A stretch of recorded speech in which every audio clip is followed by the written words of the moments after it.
Le Cameroun et l'Afrique risquent de connaître une période très difficile. Ce n'est pas moi qui le dis. Mais ce sont les organisations internationales et particulièrement la FAO, qui est donc déjà l'Organisation des Nations Unies pour l'agriculture et l'alimentation. La nouvelle qui nous vient est que le panier de la ménagère en Afrique, ou même au Cameroun, de façon particulière, va encore beaucoup diminuer parce que les prix vont s'envoler et les ménages, les familles ne pourront plus manger. Selon les statistiques qui ont été publiées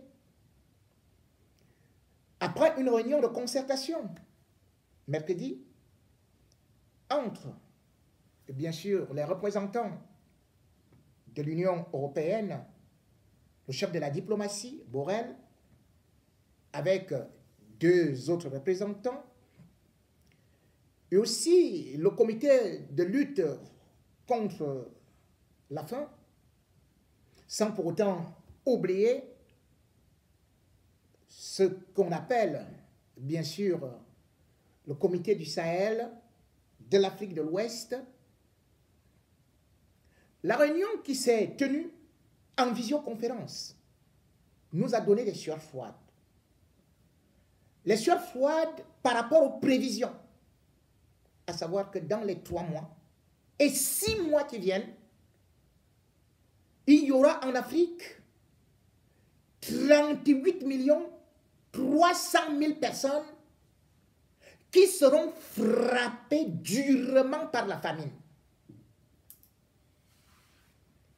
En ce temps, depuis la crise du Covid et aussi la crise de ce qu'on peut appeler en Ukraine, selon les statistiques qui ont été publiées, on nous rappelle, on nous informe qu'il y a 27 millions de nouvelles personnes, de familles atteintes de faim. Et ça va s'aggraver. Je vous rappelle que selon les statistiques de la Banque mondiale et de la FAO, il y a actuellement 346 millions d'Africains qui souffrent de faim. Cela veut dire un Africain sur 4.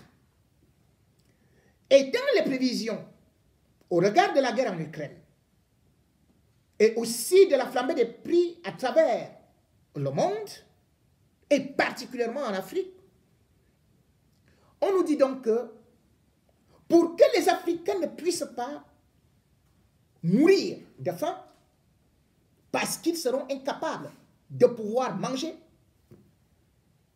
eh bien, il faudrait une somme au moins